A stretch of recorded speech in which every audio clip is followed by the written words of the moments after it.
He said it in front of everyone. My mother, my stepsister, even the neighbors who had dropped by for dinner. Know your place in this house, he warned, his voice low but sharp enough to cut through the laughter that had just filled the room. And just like that, the air turned heavy, and every smile froze. I can still remember the way my mother looked down at her plate, pretending not to hear. My stepsister Ava smirked like it was the funniest thing she'd ever seen. I wanted to scream, but my throat refused to move. That night, I swallowed my pride with cold soup and silence. People say family is built on love, but in my house, it was built on power. My stepfather, Thomas Carter, made sure everyone knew who held it. He didn't have to raise his hand. His words were enough to make you feel small. And he liked it that way.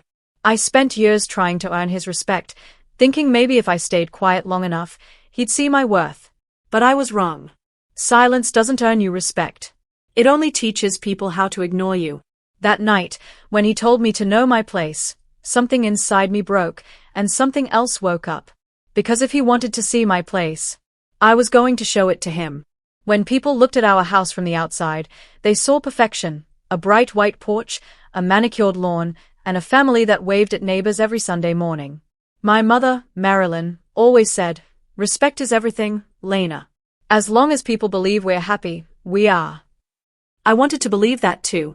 When she remarried Thomas Carter, everyone said she was lucky. He was respectable, clean suits, good manners, a house big enough for all of us. But behind closed doors, respect came with rules. Rules about speaking softly, sitting straight, and never questioning him. Dinner time was our daily performance. Thomas at the head of the table, my mother to his right, and my stepsister Ava smiling like the princess of the kingdom. Me? I sat at the far end, close enough to hear them, but far enough to be forgotten. One evening, I remember trying to tell Thomas about a new internship I'd landed. "That's nice, Lena," he said without looking up from his plate. "But your mother and I are talking about Ava's upcoming pageant." My mother nodded, half smiling, while I sank back into my chair. Ava had a way of shining even when she did nothing.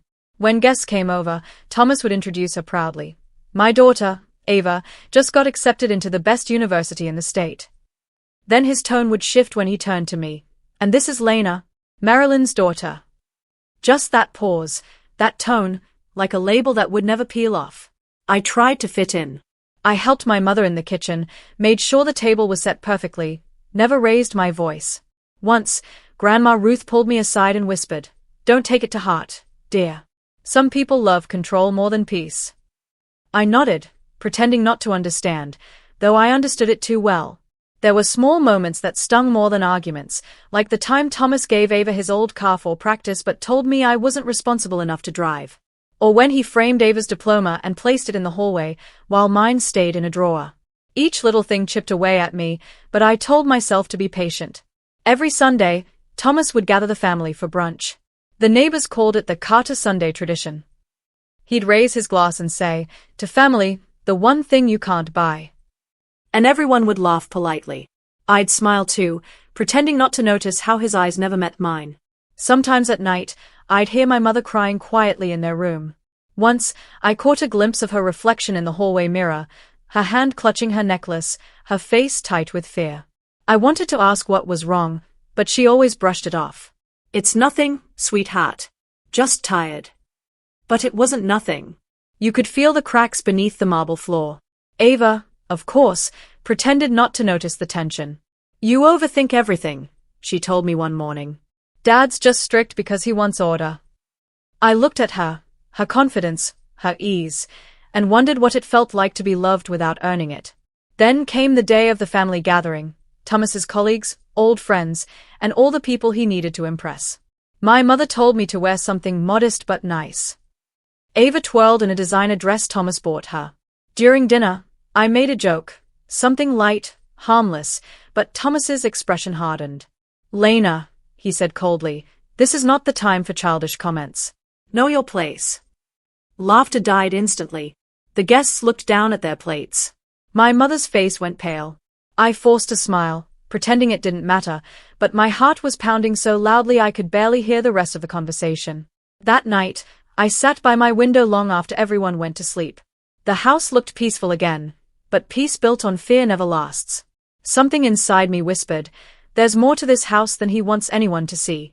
And deep down, I knew I was going to find out what it was. When people looked at our house from the outside, they saw perfection, a bright white porch, a manicured lawn, and a family that waved at neighbors every Sunday morning. My mother, Marilyn, always said, "Respect is everything, Lena. As long as people believe we're happy, we are." I wanted to believe that too. When she remarried Thomas Carter, everyone said she was lucky. He was respectable, clean suits, good manners, a house big enough for all of us. But behind closed doors, respect came with rules. Rules about speaking softly, sitting straight, and never questioning him. Dinner time was our daily performance. Thomas at the head of the table, my mother to his right, and my stepsister Ava smiling like the princess of the kingdom. Me? I sat at the far end, close enough to hear them, but far enough to be forgotten. One evening, I remember trying to tell Thomas about a new internship I'd landed. "That's nice, Lena," he said without looking up from his plate. "But your mother and I are talking about Ava's upcoming pageant." My mother nodded, half smiling, while I sank back into my chair. Ava had a way of shining even when she did nothing. When guests came over, Thomas would introduce her proudly. "My daughter, Ava, just got accepted into the best university in the state." Then his tone would shift when he turned to me. "And this is Lena, Marilyn's daughter." Just that pause, that tone, like a label that would never peel off. I tried to fit in. I helped my mother in the kitchen, made sure the table was set perfectly, never raised my voice. Once, Grandma Ruth pulled me aside and whispered, "Don't take it to heart, dear. Some people love control more than peace." I nodded, pretending not to understand, though I understood it too well. There were small moments that stung more than arguments, like the time Thomas gave Ava his old car for practice but told me I wasn't responsible enough to drive. Or when he framed Ava's diploma and placed it in the hallway, while mine stayed in a drawer. Each little thing chipped away at me, but I told myself to be patient. Every Sunday, Thomas would gather the family for brunch. The neighbors called it the Carter Sunday tradition. He'd raise his glass and say, "To family, the one thing you can't buy." And everyone would laugh politely. I'd smile too, pretending not to notice how his eyes never met mine. Sometimes at night, I'd hear my mother crying quietly in their room. Once, I caught a glimpse of her reflection in the hallway mirror, her hand clutching her necklace, her face tight with fear. I wanted to ask what was wrong, but she always brushed it off. "It's nothing, sweetheart. Just tired." But it wasn't nothing. You could feel the cracks beneath the marble floor. Ava, of course, pretended not to notice the tension. "You overthink everything," she told me one morning. "Dad's just strict because he wants order." I looked at her, her confidence, her ease, and wondered what it felt like to be loved without earning it. Then came the day of the family gathering, Thomas's colleagues, old friends, and all the people he needed to impress. My mother told me to wear something modest but nice. Ava twirled in a designer dress Thomas bought her. During dinner, I made a joke, something light, harmless, but Thomas's expression hardened. "Lena," he said coldly, "this is not the time for childish comments. Know your place." Laughter died instantly. The guests looked down at their plates. My mother's face went pale. I forced a smile, pretending it didn't matter, but my heart was pounding so loudly I could barely hear the rest of the conversation.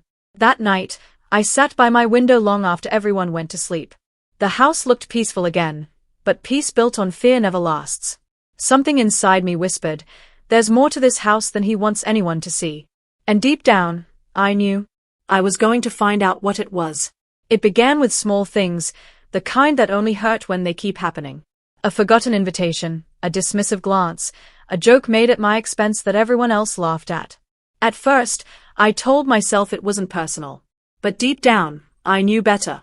Thomas had stopped pretending to like me. If something went wrong in the house, it was suddenly my fault. The missing mail, the unwashed dish, even Ava's failed exam. All roads led back to me. My mother tried to keep peace, whispering, "Don't answer back, Lena. He'll calm down." But he never did. At a Sunday dinner, with relatives gathered around, Thomas poured himself a drink and said loud enough for everyone to hear, "It's a shame when some people live under your roof and still act like strangers." His eyes met mine, cold and deliberate. The room fell silent. "Are you talking about me?" I asked softly. He smirked. "If the shoe fits." Everyone laughed, except me. I felt my face burn, but I refused to look away. My mother's hand tightened on her napkin. She didn't say a word. Ava reached for the gravy, pretending not to notice, but I saw the satisfaction flicker in her eyes. Later that night, I overheard him talking on the phone in his study. She's ungrateful, Marilyn's girl. Always watching, always questioning. I won't have her poison this house. My heart sank. Poison. That's what he called me. I started noticing more. The late-night calls, the whispers between him and Ava when they thought I wasn't listening. Papers went missing from my desk. My keys were moved. It was as if the house itself was turning against me. One afternoon, I found my old diary, torn apart and tossed in the trash. When I confronted Ava, she just smiled. Maybe you should be more careful with your secrets, she said. I wanted to scream, but instead, I just walked away. Because anger was dangerous here, it only proved their point. The humiliation peaked at Grandma Ruth's birthday party. Family from all over came, cousins, aunts, everyone who mattered. I had baked her favorite lemon cake, something she used to make with me when I was a child. As I placed it on the table, Thomas looked at it and said loudly, "We didn't need her help, but I guess she wanted to feel useful." Laughter followed, again. My chest tightened, but I smiled, because tears would have been a victory for him. Later, Grandma Ruth leaned toward me and whispered, "Don't let him break your spirit, child. He's hiding something, I can feel it." Her words clung to me like a secret I wasn't supposed to hear. A few days later, I came home early from work. Thomas's car was still in the driveway even though he should have been at a business meeting. The living room lights were dim, voices murmuring inside. I crept closer. "Don't worry," he was saying. "As long as she doesn't know about the trust account, we're safe. Marilyn trusts me completely." Ava giggled. "And Lena?" "She's too busy feeling sorry for herself to notice anything." My hands trembled. I pressed myself against the wall, listening as my name rolled off their tongues like a bad taste. Trust account? The phrase burned in my head. When the door creaked, I panicked and stepped back into the hallway before they could see me. My heart was racing, but my mind was clearer than ever. For years, I'd tried to earn their respect. Now, I just wanted the truth. That night, I stood in front of the mirror, staring at my own reflection. The quiet girl who used to believe that silence kept peace. But I didn't see her anymore. I saw someone else, someone ready to fight back. And just as I blew out my bedside candle, a thought crossed my mind like a whisper in the dark. If he's hiding something, I'll find it. I didn't know then that what I'd uncover would destroy everything. I still remember the morning it all fell apart, the sunlight, too bright to trust, filtering through the kitchen window like a lie. My mother was sitting at the table, her eyes red from crying. Thomas stood behind her, his hand resting on her shoulder like he owned her sadness. "Lena," he said in that calm, measured voice that always made me feel like a child again, "your mother and I have made a decision." My stomach twisted. About what? He slid a folded envelope across the table. Inside was a letter, a legal document with my name on it. I didn't understand at first, not until I saw the words inheritance revision in bold letters. The trust fund my father left for me, the one he'd built before he died, was gone. Reassigned. Redirected. Controlled entirely by Thomas. What is this?" I asked, my voice barely a whisper. Thomas smiled faintly, like a teacher indulging a slow student. "Your father's money has been poorly managed, and as your legal guardian at the time, I've made some responsible adjustments. You'll receive a portion when we feel you've proven yourself capable of handling it." "We," he said as if my mother had agreed to this cruelty. I turned to her. "Mom, tell me this isn't true." Her lips trembled. "Lena, please try to understand. Thomas just wants to protect the family assets. He's only doing what's best for everyone." "Everyone?" My voice cracked. "Or just Ava?" The silence that followed was louder than any scream. My mother looked down at her hands. Thomas didn't even blink. I felt something break inside me, not just anger, but something colder, heavier. A grief for the love I thought my mother had for me. Later that night, I heard them arguing. My mother's voice was desperate, trembling. "She's my daughter, Thomas. You went too far." And his reply, calm as ever, "If she can't respect me, she doesn't deserve this family's name. You should be grateful I'm keeping her mistakes quiet." Mistakes. That's what I'd become. An inconvenience to be erased. The next morning, my mother knocked on my door, her face pale, eyes swollen. She held an envelope in her hand, my name scrawled across it in her handwriting. Lena, maybe it's best if you stay with Ethan for a while. Just until things calm down. I stared at her, numb. You're sending me away. Tears welled in her eyes. Please, don't make this harder. He's your stepfather. You have to respect his rules. That word again, respect. The one they used to justify every cruelty. I packed my things in silence. Every item I placed in my bag felt like a piece of my old self being buried. When I stepped out the front door, Thomas was waiting by his car, arms crossed. I hope this teaches you humility, he said. You can't earn respect by acting like a victim. I met his eyes for the first time without fear. And you can't demand respect when you don't deserve it. For the first time, I saw a flicker of surprise in his face, maybe even fear, before he turned away. At Ethan's house, the silence felt different, not cruel, just empty. Ethan tried to comfort me, but there were no words that could fix the hole in my chest.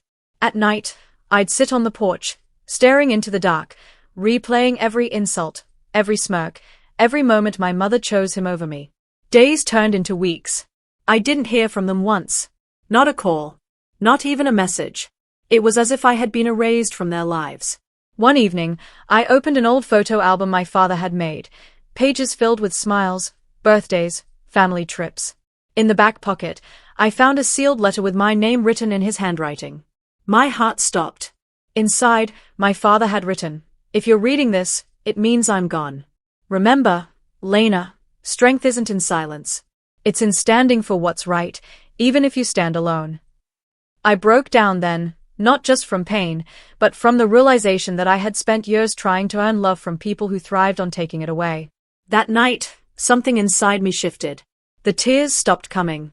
The fear, the helplessness, they started turning into something else. Something sharper. I went to bed with a plan forming quietly in the back of my mind. If Thomas had rewritten my story, I'd just write a new one, with my truth, not his lies. The next morning, I called Mr. Daniels, the family lawyer. When he answered, I said only one thing. "Tell me everything about my father's trust fund." Every detail Thomas tried to hide. There was a long pause on the line, then a quiet sigh. "I was wondering when you'd ask." And just like that, the silence I'd been trapped in for years finally broke. I wasn't the broken girl he thought I was anymore. I was the storm he never saw coming. Because if Thomas Carter had taken everything from me, I was going to take back something far more powerful, his peace. Justice was coming, and this time, it had my name on it. When the shock faded, something unfamiliar took its place, a slow, steady calm that felt less like peace and more like a promise. Grief was a storm. This was the quiet after, the kind of silence where plans can form without anyone hearing. I stopped asking for pity. I stopped pretending to be small. I learned to listen for the truth the house was hiding. Ethan was the first to believe me without asking for proof. He kept my secrets like they were fragile things, a passport, a photograph, a promise. "You don't have to do this alone," he said the night I told him what Thomas had done to the trust. "I'll help." Those words were a lifeline. Mr. Daniels, the lawyer who had always watched from the edges, became my map. "There are oversights and missteps in every paper trail," he told me in his quiet way. "We find them, we expose them." His calm made the plan feel possible. I started small and careful. I catalogued everything Thomas touched, bank statements, invoices, the way accounts were named, small transfers that didn't add up. I learned to read ledgers the way I used to read novels, searching for patterns, noticing what was missing. Nights were spent at Ethan's kitchen table with receipts spread like evidence, my fingers stained with coffee and resolve. "Isn't this dangerous?" Ava had said once, mocking but with a tremor I mistook for fear. I only smiled. Danger sharpened me. It taught me how to move without making noise. I recorded conversations when I could, snippets where Thomas proved his intent, his casual cruelty, the way he called the trust mine in public and his in private. Every recording felt like a small lamp in a dark room, showing me what the house had tried to hide. Emotion was the engine behind the plan. This was not about money. It was about respect reclaimed. I imagined the look on Thomas's face when everything he built on fear began to crack. I imagined my mother hearing the truth and choosing it, finally. But I also knew how fragile people become when exposed. That uncertainty weighed on me. I could ruin him, expose his secrets and have him humiliated, and still lose my mother in the fallout. The plan had to be precise. It had to demand justice without destroying the last threads of family I might want to save. Mr. Daniels taught me how to turn my evidence into leverage. He explained the legal way to freeze accounts, to subpoena documents, to trace transfers. We move carefully, he said. No theatrics. Paper over bluster. But I wanted more than paper. I wanted the truth public, not for cruelty, but so the house could no longer hide behind a polite smile. I drafted an outline in my head. Secure the legal hold, gather incontrovertible proof, then reveal it in a place where Thomas's mask was strongest, where he demanded respect. Ethan handled logistics, cameras, discreet backups, someone to hold the line if things went wrong. He worried about me in the way cousins do when they've seen too much of the same wound. Promise me you'll walk away if it breaks you, he said. I promised, though the promise felt fragile. I was no longer the girl who believed silence kept peace. I was the woman who knew peace required truth. There were nights I almost backed down. The fear of losing my mother for good, the cold image of Ava's smug smile, the memory of Thomas's hand on my mother's shoulder, all of it pressed against my ribs. But each doubt hardened into focus. I kept returning to my father's letter, the line about standing for what's right even when you stand alone. That sentence had become a compass. As the plan took shape, I rehearsed my voice, steady, controlled, not pleading. I wrote the words I would say the way a lawyer drafts a closing argument, concise, exact, devastating in their clarity. I imagined the room where I would speak, the faces that would turn, the silence before the truth landed. There is a peculiar kind of fear that belongs only to people on the brink of change. It's the feeling that whatever happens next will not be erasable. I had reached that edge. My hands were steady now, my head clear. The evidence was stacked, the allies were ready, and the path was mapped. Tonight, I held the final bundle of documents, bank transfers, a recording with Thomas's voice, the signed revision that erased my name. I slept with them under my pillow like a talisman. My breath was even. My heart, once broken, beat with a purpose that was not revenge for revenge's sake but for truth and respect. In the morning, I would stand in a room full of people who had always believed his version of us. I would press play on the recording. I would hand the lawyer the documents that could not be dismissed. I would expose the secret he had spent years burying. And then, I hesitated. The moment before a confession is the sharpest of all. Will I step into the light and say the words that ruin a man and possibly a family? Or will I tuck the papers back under my pillow and retreat into the safety of silence? I could feel the turn in my chest, the place where fear became something else. I lit the lamp and sat very still, listening to the house breathe, waiting for dawn. The night of the Carter family anniversary looked like something out of a magazine, chandeliers glowing, crystal glasses lined up like soldiers, a string quartet humming near the staircase. Everyone was there, business partners, relatives, neighbors, the very people Thomas Carter lived to impress. He stood tall at the center, his hand around my mother's waist, smiling like the king of his perfect little kingdom. I arrived late, deliberately. Every step I took through that hall felt like walking back into the prison I'd escaped. My mother's eyes widened when she saw me. "Lena," she whispered, trembling. "What are you doing here?" "Just paying my respects," I said softly. After all, this house was built on respect, wasn't it? Thomas's smile faltered. "You weren't invited." "Neither was the truth," I replied. He laughed, that hollow, condescending laugh that had always made my blood boil. "Still the dramatic one, I see." "Sit down, Lena. Don't embarrass yourself again." But I didn't sit. I turned to the crowd instead. "You've all heard Thomas talk about family, about honor, about respect," I began, my voice steady, almost calm. "But do you know what happens behind those perfect walls?" The room went still. The quartet stopped playing. Every head turned. Thomas's hand twitched. "Enough," he hissed. "This isn't the place." I smiled. "It's exactly the place." I reached into my bag and pulled out a small flash drive. Ethan, standing by the sound system, nodded. A moment later, Thomas's voice echoed through the speakers, cold, deliberate, unmistakable. "As long as she doesn't know about the trust account, we're safe. Marilyn trusts me completely." Gasps rippled through the room. My mother covered her mouth. Thomas lunged toward the console. Turn that off. But it was too late. The next recording played. My name, his voice dripping with contempt. She's not part of this family. She's just a reminder of her father. I'll make sure she never sees a dime. A wave of murmurs filled the hall. Guests exchanged horrified looks. My mother's knees nearly buckled, and Grandma Ruth caught her arm. Ava stood frozen, her perfect composure cracking for the first time. You stole from my father's trust, I said, stepping closer to him. You manipulated my mother. You built this family on lies, and you thought I'd stay quiet forever. Thomas's face turned pale. You think this makes you noble? You're destroying your own family. No, I said quietly. I'm freeing it. He tried to recover, turning to the guests. She's lying.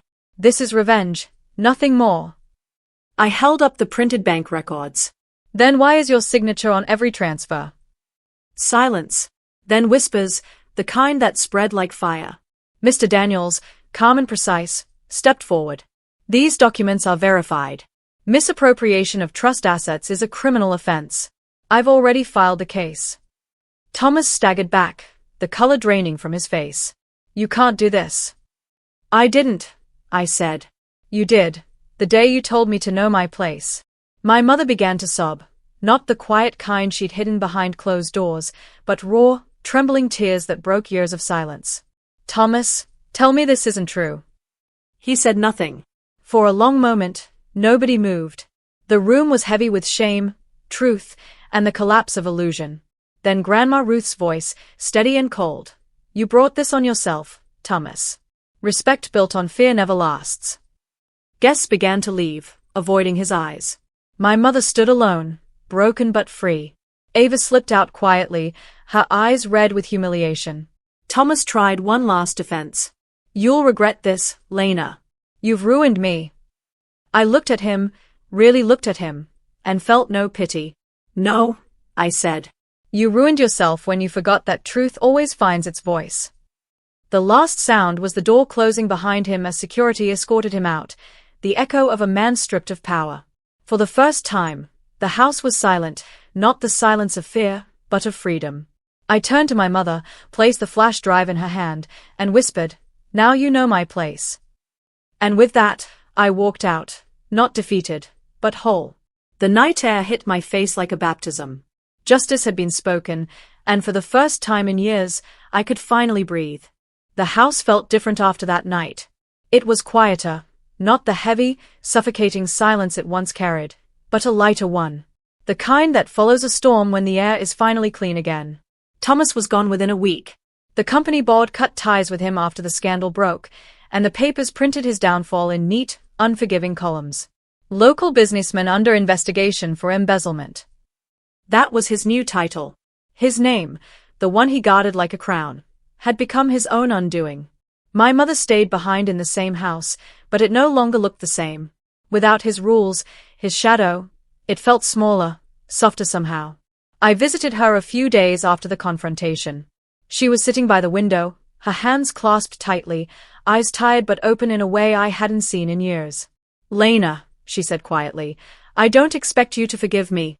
I didn't see how far it had gone. I thought keeping peace meant keeping quiet. I took her hand, the same hand that once trembled with fear. Peace built on fear isn't peace, Mom, I said. It's just silence wearing a polite smile. She broke down then, not from guilt, but from relief. It was the first honest moment between us in years. We sat like that, two women who had finally stopped pretending. Ava left town soon after. No dramatic goodbye, no apology. Just a single text that read, I didn't know what he was doing. I'm sorry. I didn't reply. Some apologies are better left unanswered. In the weeks that followed, I focused on rebuilding, not the house, but myself. I found work at a legal office, helping women who'd been silenced in their own homes, their own families. It felt right, turning my pain into purpose. I wasn't rich yet, not in money, but I'd found something better, peace without permission. Mr. Daniels finalized the case, and within months, my father's trust was restored in full. I didn't celebrate with champagne or victory speeches. I made a quiet donation in my father's name, a scholarship for girls who'd lost their fathers but not their courage. Because legacy, I learned, isn't what you inherit.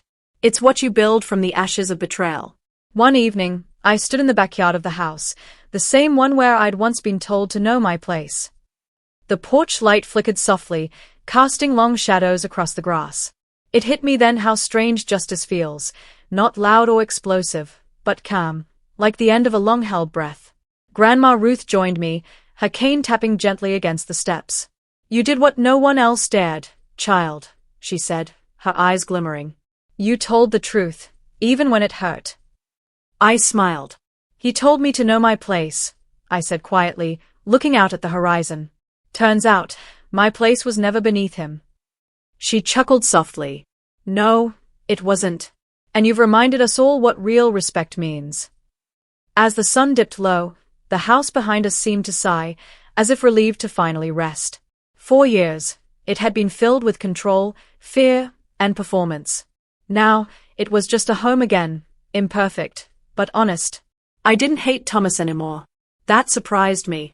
Hatred, I realized, ties you to the people who hurt you. Letting go was the final act of freedom. Justice had already done its work. The rest belonged to time. That night, I wrote in my journal for the first time since he destroyed my old one. Respect can't be demanded. It must be earned. And dignity, once lost, can be rebuilt, one honest choice at a time. I closed the book, feeling the weight of the past lift like dust in sunlight. My story wasn't about revenge anymore. It was about reclaiming my voice, and remembering that no one, no matter how powerful, gets to define my worth. As I turned off the porch light and walked away from the house, I whispered to myself, almost like a prayer. Family doesn't mean obedience. It means truth. And I finally chose mine. For the first time in years, I felt free, not because I had destroyed him, but because I had rebuilt me.